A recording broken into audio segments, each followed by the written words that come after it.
Ero kamano CPA George Magumba ka ogone be ma ka dobi ka yero poko chopo. To ka we ka campaign aching. Mano ka mentire karka. Piny nigi geno. Kote record ingene jo siasa kendo bende anja siasa nyalo licho kabisa. Ne ngana for example thurwa ka ngato koni en truthful man. Ne ana wacha dier kabisa magima wacho ni en adier. To kendo jo piny nyalo yie ni ngama en ngama wacha dier. Lakini jo modhi kidhi iyele page matin behind gimo wacho tiyudo ka ng'ane jamiriambo mogi. Trump malicho ni koro en ng'ama tekie kabisa ma nyalo buogo ji to lweny rumo e piny mangima. En owuon ema kane Amerika ni lweny to noyudo excuses 800 mondo kik odhi. Ng'eny joma bet presidents ma Amerika gin joma serve military. Trump no avoid mano. Koro an apogre matin gi wuod Kanyada wach mar ni Trump en ng'ama nyalo chungo lweny dichiel. Lakini Conservative Party ma Trump Republican Party bet konyoga Israel moloyo Democratic Party.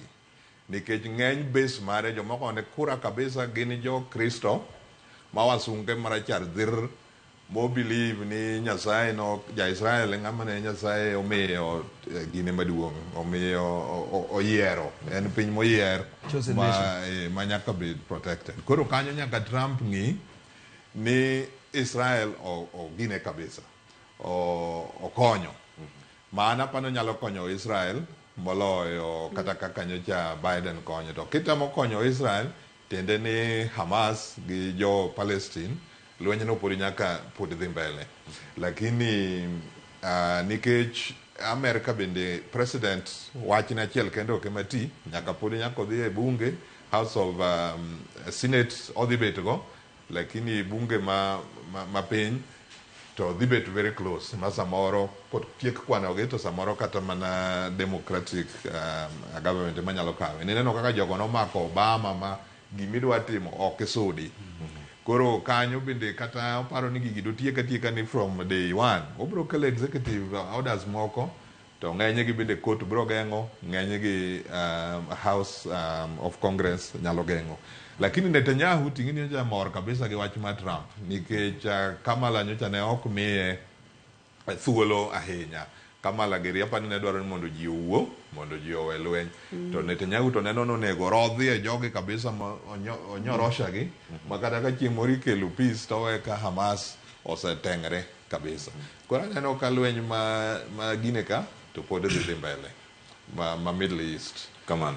Ma kocha ma Ukraine tingeni Putin nodhi okinyo Kenya Ukraine ke jogombo no bed gi Russia machon kaka nene. Lakini Trump to neno ni mano ketho pesa mondo pesa jo Israel pesa jo Amerika odhi. Koro pa ni pinje machalo Germany machalo jo Europe nyaka koro bende kelie pesa gi nikech Trump bro duogo pesa chien e lweny ma kocha. But Trump to en osiep Putin kata giwuondre to lakini giwuoyo. Koro Trump to nyalo nyiso Putin no ndiek duoke gini piny higni 4 konye imoke kendo ko gini. Aya. Kapok abiro ir owito. Mana kama nyamedo kar kae. Gilony mar weche mag ochumi kod magi mag osuru. Odiochieng' manyoro kende nitie medruok mano maromo kanyo dola kata moheo dola $1.2 trillion. Mano mawacho kanyo ne nitiere kacha US stock market